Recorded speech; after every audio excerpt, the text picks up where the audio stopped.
নমস্কার, আমি সোমদত্তা মিত্র, সাইকোলজিস্ট। আজকে আলোচনা করতে চলেছি একটি অতি বিরল নিউরো ডেভেলপমেন্টাল ডিসঅর্ডার নিয়ে, যেটির নাম হলো টুরেট সিনড্রোম।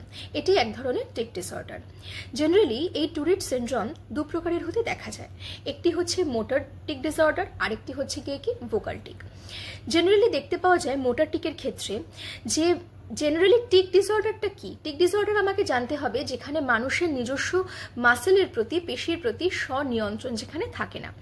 মোটরের ক্ষেত্রে কি হয়? দেখা যায় এখানে মানুষ নিজেকেই হাত পা ছুঁড়ে কোনো রকমভাবে হার্ম করে ফেলছে, এবং সেটা যে কোনো জায়গায়, যে কোনো পরিস্থিতিতে এবং যখন তখনই হতে পারে। অনেক ক্ষেত্রে দেখা যায় সে অযাচিতভাবে মাথা ঝাঁকাচ্ছে বা অপোনেন্ট যে সামনে থাকছে তাকেও অনেক সময় সে হাত পা চালিয়ে আহত করছে।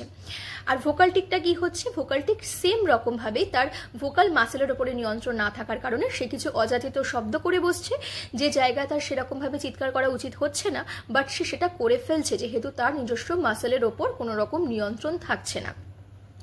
এটা জেনারেলি যে সমস্ত ছেলে মেয়েদের 18 বছরের আগে বয়স, অর্থাৎ যারা ইয়াং অ্যাডাল্টহুডের আন্ডারে পড়ছে, তাদের এই ধরনের সমস্যা হতে জেনারেলি দেখতে পাওয়া যায়। তবে বয়স বাড়ার সাথে সাথে এই টিক ডিসঅর্ডারটি প্রকোপ কমতেও দেখতে পাওয়া যায়। তবে কিছু ক্ষেত্রে যাদের এই সিনড্রোমটি অতিরিক্ত পরিমাণে বেড়ে যায়, তাদের ক্ষেত্রে কিছু পরিমাণ সার্জারি করার প্রয়োজন পড়ে, যাতে করে সেই প্রকোপটা যাতে কমানো যেতে পারে এবং যাতে তাকে একটি স্বাভাবিক জীবন দান করা যায়। তবে বেশিরভাগ ক্ষেত্রেই দেখা যায় যে কিছু সাইকোথেরাপি, তারপরে কিছু বেসিক মেডিসিন, বেসিক কিছু মেডিটেশন, এগুলোর মাধ্যমে কিন্তু এই টিক ডিসঅর্ডারটি নিরাময় করা সম্ভব।